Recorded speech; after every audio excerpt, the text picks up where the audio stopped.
शिव पुराण 21वां अध्याय। शिवलिंग की संख्या। सूत जी बोले, महाभागो, पार्थिव लिंगों की पूजा करोड़ों यज्ञों का फल देने वाली है। कलयुग में शिवलिंग पूजन मनुष्यों के लिए सर्वश्रेष्ठ है। ये भोग और मोक्ष देने वाला एवं शास्त्रों का निश्चित सिद्धांत है। शिवलिंग 3 प्रकार के हैं, उत्तम, मध्यम और अधम। 4 अंगुल ऊंचे वेदी से युक्त सुंदर शिवलिंग को उत्तम शिवलिंग कहा जाता है। उससे आधा मध्यम तथा मध्यम से आधा अधम कहलाता है। ब्राह्मण, क्षत्रिय, वैश्य तथा शूद्रों को वैदिक उपचारों से आदर पूर्वक शिवलिंग की पूजा करनी चाहिए। ऋषि बोले, हे सूत जी, शिव जी के पार्थिव लिंग की कुल कितनी संख्या है? सूत जी बोले, हे महाभागो, पार्थिव लिंग की संख्या मनोरा कामना पर निर्भर करती है। बुद्धि की प्राप्ति के लिए सच्चातन न्यापक 1000 पार्थिव शिवलिंगों का पूजन करें। धन की प्राप्ति के इच्छुक 1500 शिवलिंगों का तथा वस्त्र प्राप्ति हेतु 500 शिवलिंगों का पूजन करें।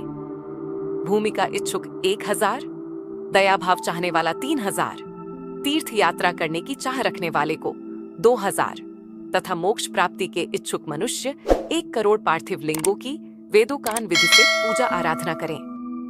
अपनी कामनाओं के अनुसार शिवलिंगों की पूजा करें।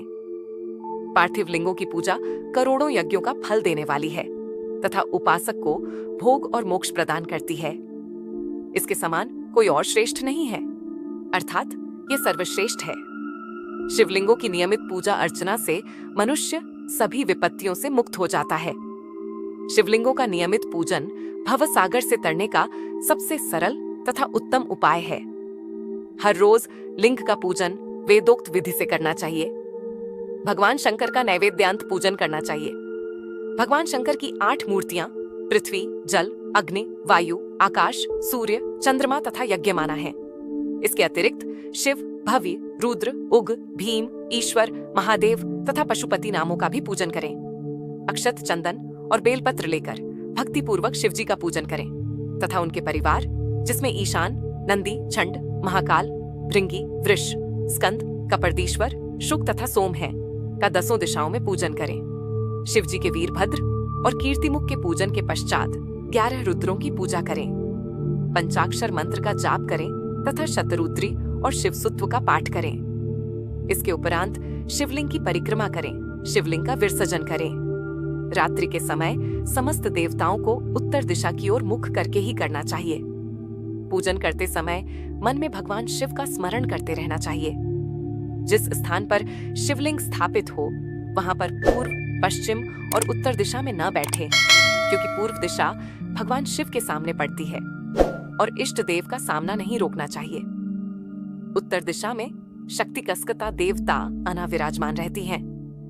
पश्चिम दिशा में शिव जी का पीठ का भाग है और पूजा पीछे से नहीं की जा सकती, इसीलिए दक्षिण दिशा में उत्तराभिमुख होकर बैठना चाहिए।